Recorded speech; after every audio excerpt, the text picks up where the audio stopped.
Hey guys, tonight we begin with a picture you know all too well. It's been burned into our collective memory by a century of movies, posters, and grand sweeping novels. The image of the World War I soldier, a young man, his jaw set, his uniform, crisp, staring with grim but noble determination across the blasted landscape of no man's land, ready to charge into a blaze of glory for king and country.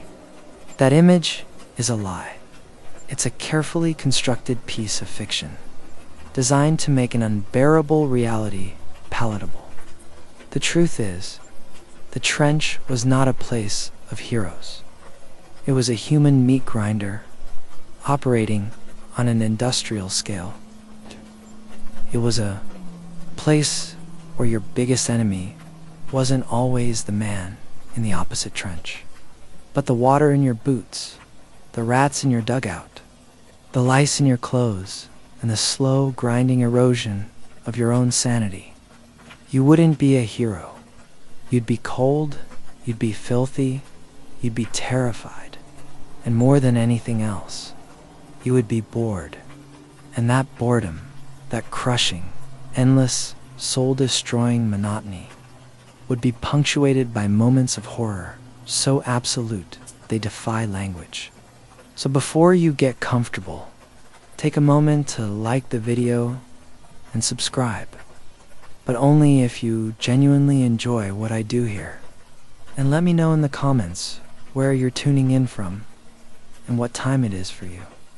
It's always fascinating to see who's joining us from around the world. Now, dim the lights. Maybe turn on a fan for that soft background hum. And let's ease into tonight's journey together. So here you are. It's 1916. Forget whatever age you are now. You're 19, maybe 20. You're standing in a recruitment line in London, or Manchester, or Glasgow. The air is electric. It's not with fear. Not yet. It's with a kind of manic, patriotic fervor. The posters on the walls aren't showing terrified boys sinking in mud. They're showing a stern-looking Lord Kitchener, his finger pointed right at you, his mustache practically a military objective in its own right. He's not asking you, he's telling you.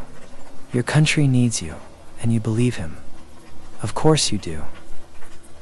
They call it Powell's Battalions, a stroke of marketing genius that ensures you can go and see the world, have an adventure, and die alongside your best mates from the same street. The newspapers, the ones you read over your father's shoulder, are filled with stories of daring escapades, of plucky Brits outsmarting the Hun. They tell you the war will be over by Christmas. They told everyone that in 1914, and they're still vaguely hinting at it now. It's a brilliant, beautiful lie, and you swallow it whole. Your medical examination is a farce. The doctor, a harried, overworked man who has seen thousands of boys just like you, asks you to cough. He looks at your teeth. As long as you have enough teeth too, in theory. Bite open a paper cartridge holdover from a previous century of warfare, and you can see the broadside of a barn. You're in. Congratulations, Private. You're now property of the British Army. Your training is rushed and frankly inadequate. You learn to march, to salute, to clean a rifle you've barely fired. You practice bayonet charges on straw dummies, screaming at the top of your lungs. Your instructor, a grizzled sergeant who has already been to the front and back, has a look in his eyes you don't understand. It's a mixture of pity and contempt. He knows he's training you to be little more than a sandbag with a pulse. You think you're learning to be a soldier? You're actually just learning to be obedient. to follow orders, no matter how suicidal they might seem. Then comes the journey. You're packed onto a train, waving goodbye to your tearful mother and proud father. You feel a pang of something sadness, maybe, but it's buried under the excitement. The train leads to a boat. The boat ride across the channel is rough. Men are sick everywhere. It's your first real taste of mass human misery, a small appetizer for the banquet to come. You land in France. The air smells different. It's a mix of coal, smoke, damp earth, and something else. A faint, sour, chemical tang you can't quite place. You march, and you march for days. The farther you get from the coast, the more the landscape changes. The picturesque French villages give way to shelled-out ruins. The roads, once cobblestone, are now rivers of mud, churned by the wheels of countless trucks and artillery pieces. And then you hear it. At first, it's just a low rumble, like distant thunder. You barely notice it, but it gets louder, more persistent. It's not the clean, cracking sound of rifle fire you heard in training. This is a deep, guttural, earth-shaking thump-thump. The sound of heavy artillery. The locals call it the drum fire. It's the sound of the front, and it never, ever stops. It will be the soundtrack to your life for the foreseeable future. It will be the sound that haunts your dreams.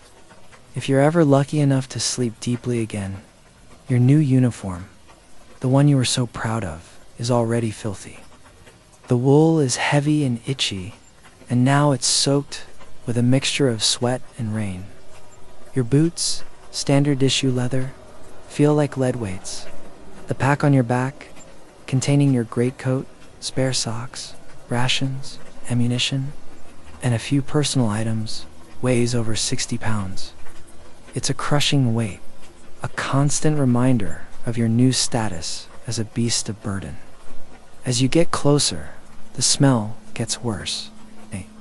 It's a complex, layered stench that assaults your nostrils and catches in the back of your throat. Not just rotting food, but a deeper, sweeter, more nauseating smell. The smell of decaying flesh, both human and animal. There's the smell of latrines, overflowing and desperate. The smell of chloride of lime, a chemical disinfectant sprinkled everywhere in a futile attempt to combat the decay. And underlying it all is the constant, metallic, acrid smell of cordite and high explosives. It's a smell you will never forget, a perfume of death that clings to everything. You are not marching to a glorious battlefield. You are marching into a factory, an open-air abattoir, and your romantic ideas about war, they're the first casualties, dying a quiet death somewhere on that long, muddy road to the front line. You haven't even seen a trench yet, but you're already beginning to understand. This is not an adventure. This is a sentence. Finally, you arrive. But there's no grand entrance. One minute, you're trudging along a muddy track. The next, you're being hustled down a narrow, wet slit in the earth. Welcome to the trenches. Forget the wide, clean ditches you see in the movies. A real trench is a chaotic, claustrophobic, and utterly squalid affair. It's less of a fortification and more of a gigantic, open sewer dug into the tortured soil of northern France. The first thing you notice is that it's not one single line. It's a complex, bewildering maze. You're in what's called a communication trench. It's a deep, narrow channel that zigzags its way from the rear areas up to the front line. The zigzag pattern isn't for aesthetics. It's to stop an enemy shell from blasting a straight line through your entire company, and to prevent an infiltrating enemy from being able to fire straight down the length of the trench. It makes navigation a nightmare. You're constantly banging your rifle and your oversized pack against the muddy walls. The walls of the trench are just earth, shored up with whatever is on hand. Wooden planks, sandbags filled with clay, and sheets of corrugated iron. This is the revetment. It's constantly crumbling, especially after rain. A significant portion of your day will be spent filling sandbags and trying to stop your new home from literally collapsing in on you. It's like being asked to perform home maintenance during a continuous earthquake. Down at your feet are the duckboards. These are wooden slats laid down over the bottom of the trench, designed to keep your feet out of the standing water. They are your single most important piece of infrastructure, but they're rickety, often broken and slippery, with a permanent layer of greasy mud. Step off them, and you could sink up to your knees in a thick, sucking sludge, the consistency of porridge. This mud is not just dirt and water. It's a vile soup of clay, human waste, rotting sandbags, discarded rations, and the liquefied remains of previous occupants. As you stumble forward, you pass little alcoves, cut into the trench wall. These are dugouts. The word conjures an image of a cozy underground room, a safe haven from the storm. The reality is different. The quality of your dugout depends entirely on your location and rank. A senior officer in a rear-line position might have a deep dugout, timber-framed with a bed and a stove. It might even have a name, like a grim little suburban house, the Ritz or Villa Baylor. Your dugout has a lowly private in the front. Line is unlikely to be so grand. It'll be a small, damp hole scraped out of the earth, perhaps with a sheet of corrugated iron for a roof. It's just big enough for 2 or 3 men to huddle together for warmth. It's constantly dripping water, filled with rats, and offers almost no real protection from a direct artillery hit. It's less of a shelter and more of a pre-dug grave. Sleeping in it feels like being buried alive in a cold, lumpy coffin made of organic Legos. Eventually, the communication trench opens into the support trench. This is set back a few hundred yards from the absolute front. It's where the bulk of the men are housed. It's slightly better equipped, with more substantial dugouts and maybe a cookhouse. It's from here that reinforcements would be sent forward during an attack. Then, finally, you're guided into the fire trench. This is it, the sharp end. It's shallower than the other trenches, so you have to keep your head down. You can feel the vibration of the earth here more intensely. This is where you'll spend a significant portion of your time, peering out into the hellscape of no man's land. You see the fire step, a ledge carved into the front wall of the trench. You stand on this to see over the top and fire at the enemy. In front of you is the parapet, a thick wall of sandbags designed to absorb bullets and shrapnel. Peeking through small gaps in the sandbags, or using a periscope if you're lucky and smart, you get your first look at the view. It is the most desolate landscape you have ever seen. It's not a field, it's not a valley, it's a moonscape, a churned, pockmarked wasteland of mud, shell craters filled with stagnant green water, and the skeletal remains of trees. The ground is littered with debris, rusted barbed wire, shattered wagons, pieces of uniform, and the dark, lumpy shapes of things that were once men. This is no man's land. It can be as wide as a mile, or in some terrifying places, as narrow as 30 yards. 30 yards. That's the length of a swimming pool. The German trench is right there. You can sometimes hear them coughing or singing, just as you do. And what about the essentials? Where's the bathroom? There isn't one. A latrine in a trench is usually a designated side trench, often just a deep pit with a wooden plank over it. It's horrifically unsanitary, overflowing, and surrounded by a permanent cloud of enormous, buzzing flies. The smell is unimaginable, and it's a constant source of disease. Most men, especially during heavy shelling, when it's too dangerous to move, would simply use an empty tin can and throw it over the top of the trench. The entire area is contaminated. This is your world now, maze of mud and decay. There's no privacy, no comfort, no escape from the filth. You don't live on the battlefield. You live in it. Your home is a wound in the earth, and like any wound, it's festering. The romantic notion of the noble soldier is stripped away by the sheer, overwhelming squalor of your surroundings. And the worst part, shelling hasn't even started in earnest yet. You might think that life in the trenches was a constant, adrenaline-fueled battle, a non-stop blur of charges, explosions, and desperate firefights. That's the Hollywood version. The reality for most soldiers was far more insidious, far more corrosive to the soul.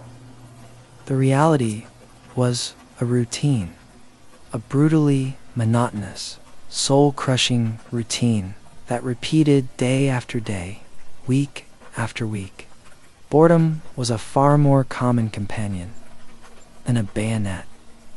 Your day begins about an hour before sunrise. This is the stand to, or morning hate. In the cold gray pre-dawn light, every man is roused from his damp dugout and ordered to man the fire step. Fixed bayonets, rifles loaded. You stand there, shivering, peering into the gloom of no man's land. Why? 'Cause dawn and dusk are the most likely times for an enemy attack. The half-light provides cover for raiding parties. So for a full hour, everyone on both sides of the line stands in silent, mutual readiness, waiting for an attack that almost never comes. Your senses are on high alert. Every rustle of the wind in the barbed wire, every shadow that seems to move, could be an enemy soldier. Your muscles ache from the cold and the tension. It's the world's worst and most mandatory sunrise yoga session. Usually, nothing happens. As the sun rises, the order to stand down is given. A collective sigh of relief ripples down the trench. The tension breaks, but it's replaced by a gnawing emptiness. Then comes breakfast, if you're lucky. Breakfast is a loose term. It usually consists of a chunk of hard biscuit, so hard it was often joked you could write home on it, and a piece of fatty bacon, all washed down with tea. The tea is lukewarm, brewed in a petrol can that hasn't been properly cleaned, so it has a distinct oily temps, but it's wet and it's hottish, and that's enough. In some sectors, an unofficial breakfast truce might emerge. The shooting would die down as both sides attended to the important business of trying to choke down their morning rations. After breakfast, the day's work begins. You are now essentially a manual laborer in the most dangerous construction site on Earth. Your rifle is slung over your shoulder, but your primary tools are the shovel and the sandbag. A party of men will be assigned to trench maintenance. The constant shelling and rainfall means the trench is in a perpetual state of collapse. You'll be tasked with rebuilding the parapet, repairing the revetments, and trying to drain the water that's pooling at the bottom.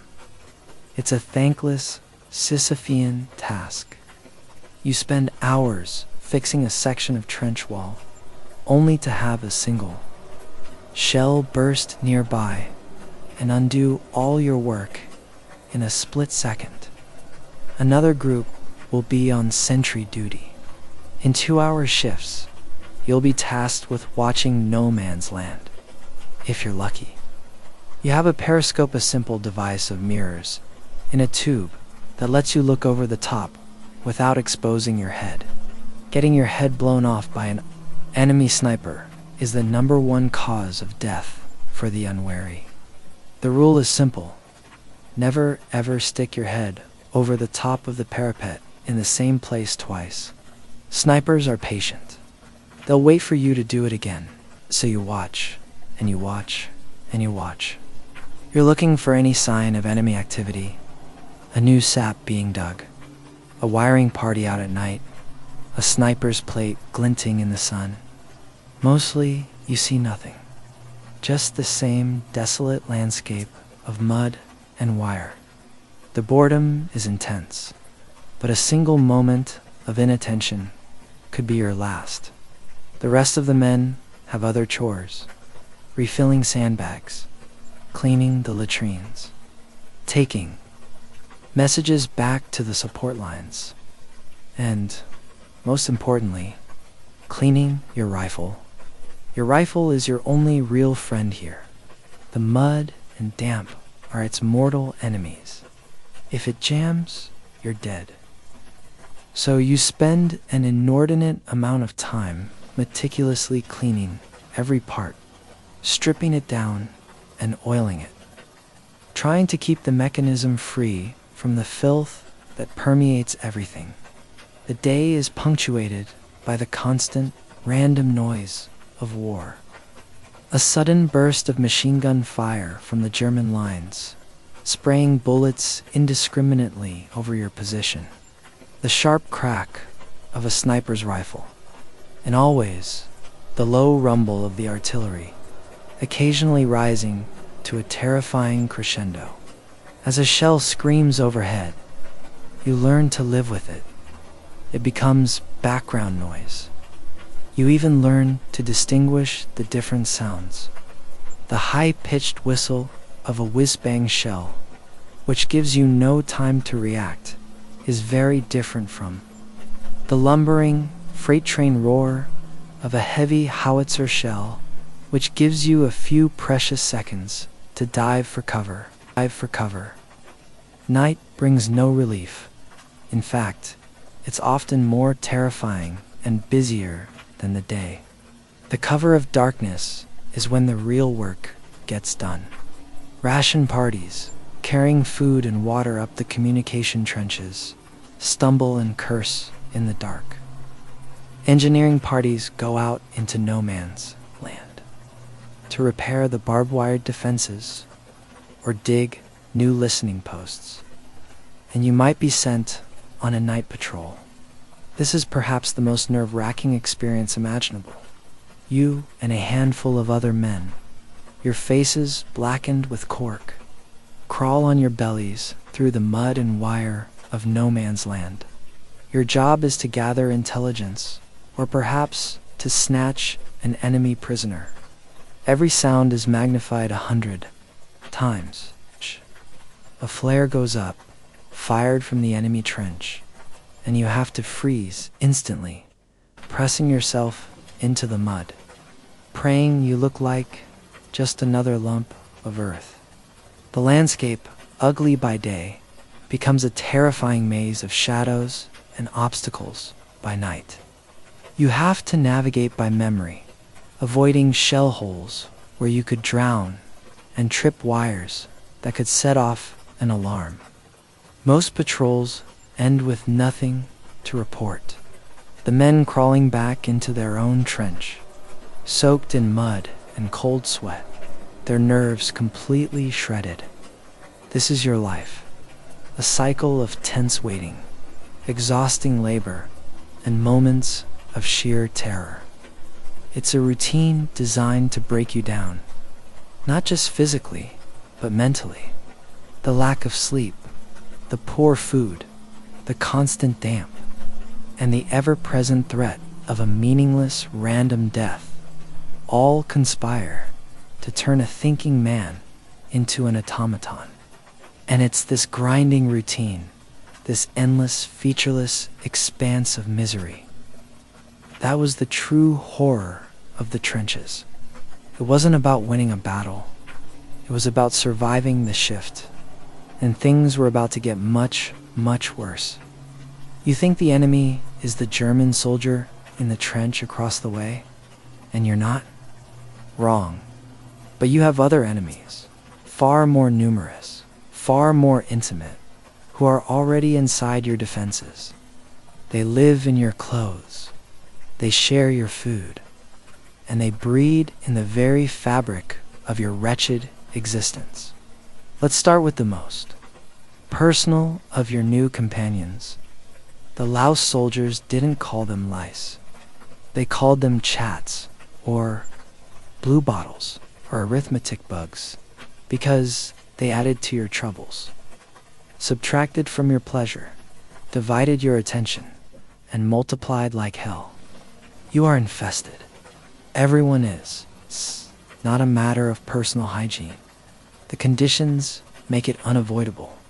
The lice, tiny gray insects, live and lay their eggs in the seams of your thick wool uniform. You can't wash your clothes, and you can't wash yourself. The lice thrive. At first, it's just an itch, a persistent annoyance, but it quickly becomes a form of constant, low-grade torture. You feel them crawling on your skin day and night. The itching is relentless, maddening. See men sitting for hours, a lit candle in hand, running it slowly along the seams of their tunic.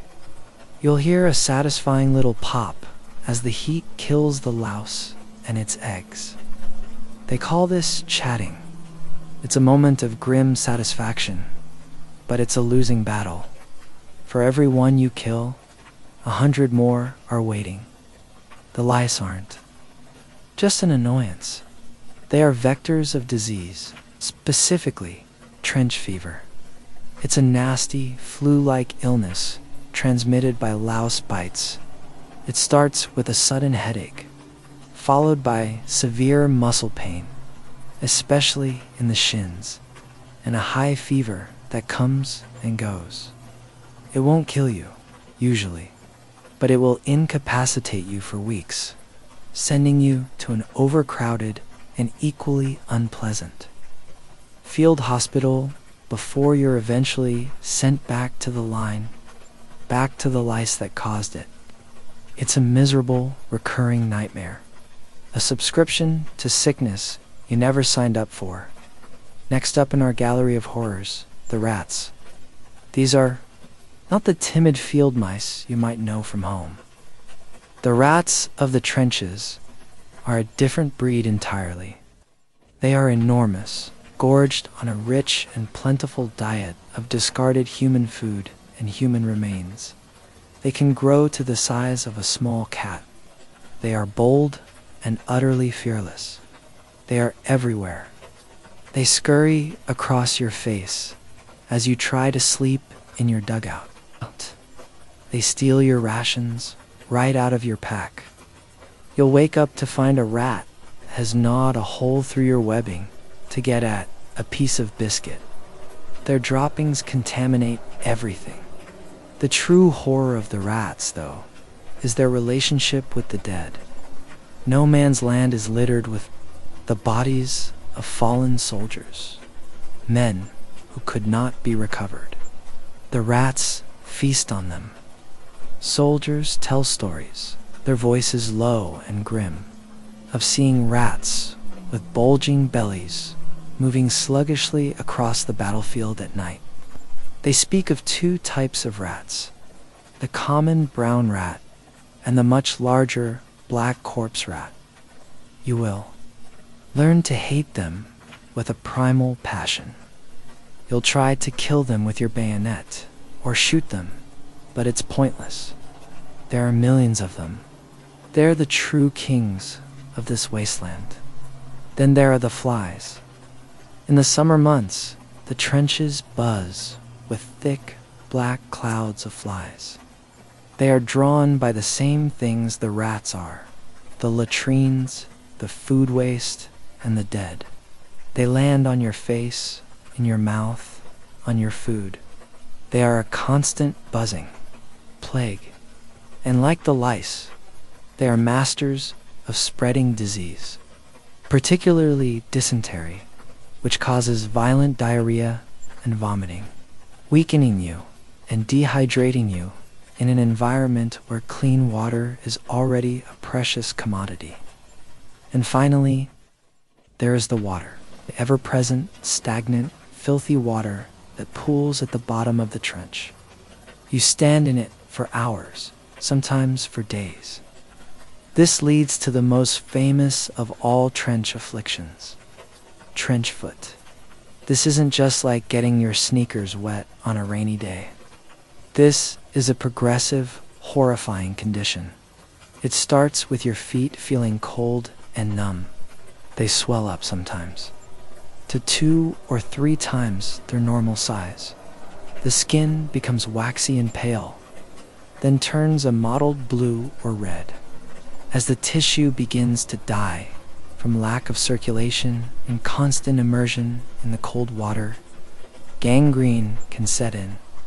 The foot begins to rot while it is still attached to your leg. The smell is indescribable. The army tries to prevent it. Issued whale oil to rub on your feet to create a waterproof barrier. You're told to change your socks whenever possible, but in the chaos of the front line, these measures are often impossible. The pain of advanced trench foot is excruciating. In the worst cases, the only solution is amputation. Many soldiers who survived bullets and shells ended up losing their feet to the mud, lice, rats, flies, and filth. This is the biological warfare that no one talks about. It's a constant, grinding assault on your body and your morale. You are living in an environment that is actively trying to kill you, even when the guns are silent. You came here to fight Germans, but you spend most of your time fighting a losing war against a microscopic army of germs and a literal plague of vermin. You survived your first 24 hours of the routine, but now you have to face the fact that your own body is becoming a battlefield. The boredom of the daily grind is the canvas, but the paint is a very specific kind of fear. See in movies the dramatic, heart-pounding terror of a charge. The fear of random, impersonal, and utterly meaningless death. The two primary artists of this fear are the sniper and the artillery shell. First, the sniper. He is the ghost of the battlefield, an unseen predator. His existence transforms the very geography of the trench. Certain corners become known as Sniper's Alley. Certain sections of the parapet are considered suicide to even approach. His work is personal. Unlike a shell which kills indiscriminately, a sniper chooses you. The fear he induces is one of constant vigilance. It's why you learn never to peek over the parapet. It's why you learn to be suspicious of everything. A new post sticking out of the ground in no man's land could be a fake tree trunk hiding a sniper's nest. A glint of light could be the sun reflecting off his telescopic sight. The German snipers were exceptionally skilled, equipped with high-quality rifles and optics. They were masters of camouflage. The crack of a sniper's rifle is a uniquely terrifying sound. It's sharp, sudden, and close. It's often followed by a wet, sickening thud, and the sight of the man next to you slumping to the duckboards without a sound, a neat, small hole drilled through his helmet and his head. There's no warning, no defense, just a sudden, shocking deletion from existence. It creates a powerful sense of paranoia. You feel like you are being watched, always. The sniper turns your own home, the trench, into a cage where any careless movement could be your last. But as terrifying as the sniper is, he is a boutique killer. The real architect of mass death, the true god of the Western Front, is the artillery piece. Shellfire is the soundtrack of your existence. It's the ever-present drumbeat that you can never escape. The sheer scale of it is impossible to comprehend. In the lead-up to the Battle of the Somme, for example, the British fired over 1.5 million shells in a week-long bombardment. The noise was so immense, it was said to have been heard in London. You are living inside that noise. It's a physical force. The ground trembles. The air shudders. Your teeth vibrate in your skull. You learn the terrible symphony of the shells, a skill that could mean the difference between life and death. You learn to identify them by their sound. The high velocity, flat trajectory whiz-bang is the most feared. It's fired from a field gun close to the lines. The shell travels faster than the speed of sound, so you hear the bang of its explosion before you hear the whiz of it coming. There is no warning, no time to dive. You just hope it doesn't have your name on it. Then there's the heavy stuff, the howitzers. These fire enormous shells in a high arc. You can hear them coming. It starts as a low rumble, growing into the sound of an approaching freight train, a deafening, terrifying roar that seems to fill the entire sky. This is shell fright. The few seconds you have between hearing it coming and it landing are an eternity of pure, distilled terror. You throw yourself flat on the trench floor, trying to make yourself as small as possible, your hands over your head, and you pray. You can hear the shell tumbling end over end above you. The sound gets louder, until it ends in a cataclysmic, earth-shattering crump. The explosion is a multi-sensory event, a blinding flash of light, a wave of pressure that feels like a giant has slapped you with a shovel, knocking the wind out of your lungs. The ground heaves like a stormy sea, and then comes the shrapnel. The shell casing fragments into thousands of jagged, red-hot pieces of metal, flying in all directions at incredible speeds. This is what does most of the killing. It can slice a man in half from 100 yards away. You survive the blast. You pick yourself up, your ears ringing, your body shaking uncontrollably. The air is thick with black smoke and the acrid smell of burnt explosives. You check yourself for wounds. You look at your comrades. Some are fine, some are not. The psychological toll of this is immense. It's a lottery of death. There's no skill involved in surviving a bombardment. No courage. It is pure, dumb luck.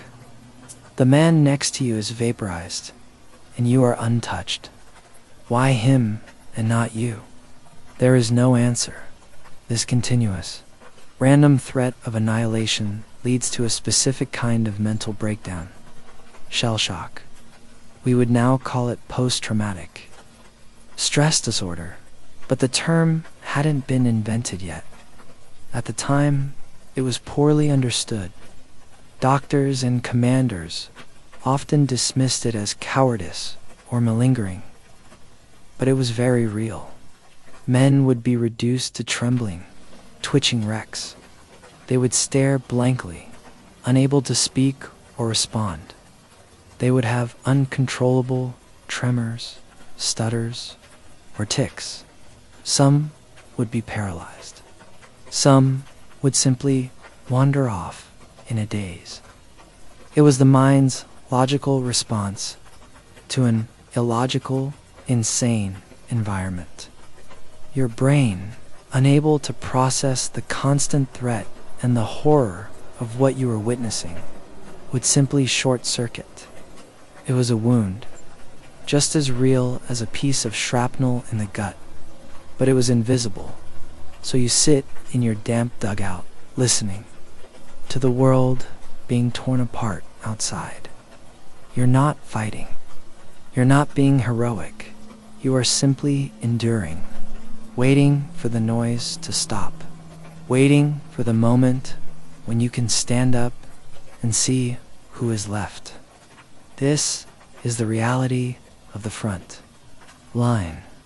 Long periods of crushing boredom, punctuated by moments of such intense, impersonal terror that your mind itself begins to unravel. And the ultimate test is still to come. The phrase has become legendary. Going over the top, it conjures images of bravery, of men clambering out of their trenches with a rousing cheer, charging across no man's land in a wave of khaki. The reality was a slow, clumsy, and horrifyingly lethal procedure. It was, for most, a walk to their own execution. It begins with the whistle. For days, you've been listening to the artillery bombardment, a non-stop, deafening roar designed to soften up the enemy, to destroy their barbed wire and shatter their machine gun nests. You've been told it will be a cakewalk, that you'll be able to walk across no man's land and take the German trenches with minimal resistance. This is the lie you are told. This is the lie your commanders, safe in their chateaus miles behind. The lines probably believe themselves. The order comes down the line. Prepare to advance. Your sergeant, his face pale and grim, moves along the trench. Fix bayonets. You hear the metallic scrape and click as hundreds of men fix the long, sword-like bayonets to the muzzles of their rifles. The air grows thick with a new kind of tension. It's not the dull fear of shelling. This is a sharp, focused, stomach-churning dread. You might take a swig of the rum that's been passed around. It's supposed to give you courage, but it mostly just makes you feel slightly numb. You are laden with an absurd amount of equipment. Your 60-pound pack is on your back. You have your rifle, 120 rounds of ammunition, 2 grenades, a gas mask, a shovel or pickaxe, wire cutters, 2 sandbags, flares, and your rations and water. You're carrying close to half your own body weight. You are not a nimble warrior. You are a slow-moving pack mule, weighed down and clumsy. Then, the artillery stops. The sudden silence is more terrifying than the noise. It is a profound, deafening quiet that screams of what is about to happen. In that silence, you can hear a new sound drifting across from the German lines, or sound you were told you would not hear. The rhythmic, mechanical thump-thump-thump of machine guns being set up on the parapets. The bombardment, for all its fury, has failed. The deep German dugouts have protected them. The barbed wire, in many places, is not cut, but merely tangled into an even more impassable mess. An officer looks at his watch. He puts a whistle to his lips, and he blows. That high-pitched, shrill sound is your signal. Ladders are placed against the front of the trench. With clumsy, let-in movements, you and the men around you begin to climb. This is the moment. Going over the top. There is no heroic cheer. There might be a few nervous shouts, a curse, a prayer. Mostly, there is the sound of men breathing heavily, the clank of their equipment, and the squelch of their boots in the mud. You heave yourself over the parapet and into the hell of no man's land. You don't run. You can't. You are too heavily weighed down, and the ground is a treacherous swamp of mud and shell craters. You walk, a slow, deliberate, plodding walk, as you were ordered to do, to maintain an even line of advance, and then the world explodes. The German machine gunners, who have been waiting for this moment, open fire. The Maxim gun, the MG08, is a brutally efficient weapon. It can fire 500 rounds a minute. It doesn't fire single shots. It sprays a scythe of lead across a fixed field of fire. The gunners don't have to aim at individual soldiers. They just have to aim at a certain height above the ground, and the wall of men walking towards them will do the rest. The sound is a terrifying, continuous ripping noise, like tearing a giant piece of calico. And you see it. Men in your line. Men you were just sharing a joke with simply crumple. They don't fly backwards like in the movies. They just fall, folding in on themselves, like puppets with their strings cut. Some scream. Most are silent. The sheer density of fire is unimaginable. It cuts through the air, a horizontal rain of death. You keep walking. You are ordered to. You step over the bodies of your friends. You see men caught in the uncut barbed wire, struggling only to be riddled with bullets. You see a shell land in a group of men ahead of you, and they simply vanish in a spray of red mist and mud. Your mind struggles to process what is happening. The scale of the carnage is absolute. You are no longer a soldier. You are a target. You are a blade of grass in front of a lawnmower. Your training, your bayonet, your rifle, they are all useless. The battle is being fought between the German machine gunners and the statistical probability of your survival, and the odds are not in your favor.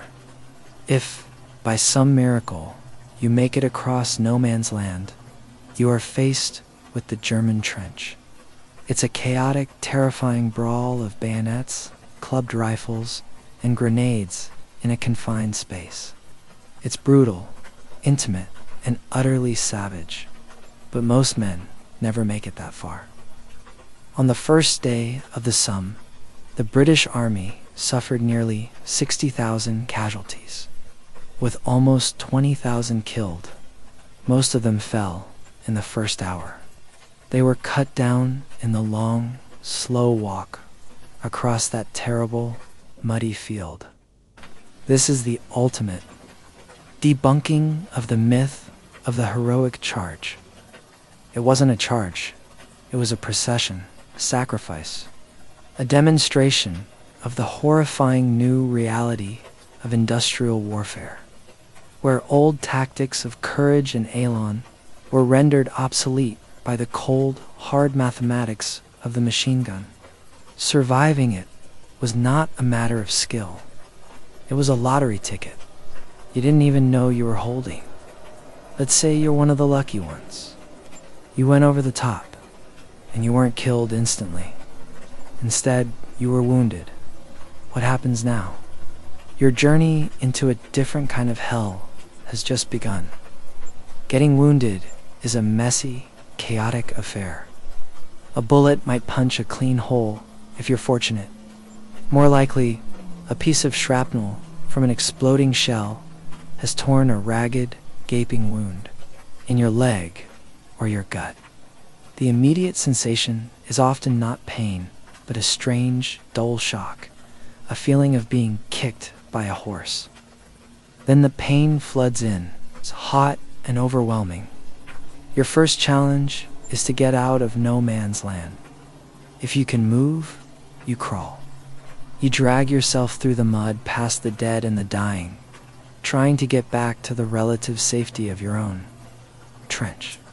The cries of the wounded out on the battlefield are a constant, haunting chorus. Stretcher bearer, stretcher bearer. The stretcher bearers are the bravest men on the field. Unarmed, their job is to venture into that storm of fire to retrieve the wounded. It's a job with a horrifically high casualty rate. If they get to you, they will do what they can. Apply a field dressing to staunch the bleeding. Maybe give a shot of morphine if they have any. Then begins the agonizing journey back. For men, to a stretcher, stumbling through the mud, trying to get you back to an aid post. The regimental aid post is usually in the front line or support trench. It's not a hospital. It's a dugout, slightly larger than the others, staffed by a single medical officer. The conditions are appalling. Men are lying on the floor in the mud, bleeding, groaning. The doctor has to make a quick, brutal triage. He sorts the wounded into 3 categories: those who can be patched up and returned to the fight, those who are seriously wounded and need to be sent back, and those who are beyond hope. The last group is moved to a corner to die as peacefully as possible. If you're deemed worth saving, you're tagged, and your journey to the rear continues. This is a slow, painful odyssey via handcart, horse-drawn ambulance, or light railway to a casualty clearing station, CCS, several miles behind the lines. These are the first places with actual surgeons and operating tents. Here, the priority is speed. They perform life-saving surgery, amputating shattered limbs, removing shrapnel, and trying to fight the ever-present threat of infection. Before, antibiotics, any deep wound was a potential death sentence. The soil of the trenches, rich in tetanus and gas gangrene spores from manure-fertilized fields, contaminated everything. Gas gangrene was a terrifying infection that would cause the tissue to swell with gas and rot, turning the flesh black and killing the patient in a matter of days. The only treatment was radical amputation, cutting off the limb far above the wound in the hope of getting ahead of the infection. A man might go in with a wounded foot and wake up with his leg gone at the hip, but bullets and shells are not the only weapons. There is another, more insidious threat: gas. Poison gas was the terror weapon of World War I. Its use was a war crime. But once the Germans first used it at Ypres in 1915, both sides quickly developed their own chemical arsenals. There were 3 main types. First was chlorine gas. It's a greenish-yellow cloud that drifts with the wind. It's a choking agent. When you inhale it, it reacts with the water in your lungs to form hydrochloric acid. You are essentially drowning from the inside out as your lungs fill with fluid. Next came phosgen. It was more subtle and deadlier. It was often mixed with chlorine. It was colorless and had a faint smell like moldy hay. Its effects were delayed. You might be exposed, feel only mild irritation, and then collapse dead 48 hours later as your lungs failed. But the king of poison gases, the one that caused the most casualties, was mustard gas. It wasn't designed to kill, but to incapacitate and terrorize. It was an oily liquid fired in shells, which would contaminate a huge area for days. It was a blistering agent. It smelled faintly of garlic or horseradish. Wherever the vapor touched moist skin, your armpits, your groin, your eyes, it would raise huge, agonizing blisters. If you inhaled it, it would blister your lungs, leading to a slow and painful death. But its most terrifying effect was on the eyes. It would cause them to swell shut, rendering the victim temporarily, and sometimes permanently, blind. The defense against gas was the gas mask, a primitive claustrophobic device with a rubber facepiece and a filter canister out to put it on in seconds. Fumbling with your mask could be a fatal mistake. You would drill constantly, learning to hold your breath and get your mask on at the first cry of gas or the sound of the special gas alarm rattle. Fighting in a gas mask was a nightmare. The eyepieces would fog up, your breathing was labored, and your voice was muffled. It was like being suffocated and blinded at the same time, whether your wounds are from a shell, a bullet, or a gas attack. If you survive, you will be changed forever. You might be sent back to Blighty, the soldiers' slang for Britain, to recover in a hospital. You might be one of the thousands of men with missing limbs, or scarred lungs, or blinded eyes. But some of the deepest wounds were the ones no one could see: the shell shock, the constant fear, the things you had seen and done. You might survive the war, but the war might never leave you. You left home a boy full of romantic ideas. If you return at all, you will be an old man in a young man's body, haunted by the symphony of terror and the ghosts of the friends you left behind in the mud. The physical scars might heal, but the scars on your mind would be a souvenir you'd carry for the rest of your life. So, how did anyone survive this? Faced with this daily onslaught of boredom, terror, filth, and death, what prevented the entire British Expeditionary Force from simply collapsing into a collective heap of madness? Threads of the human element. Let's start with the basics.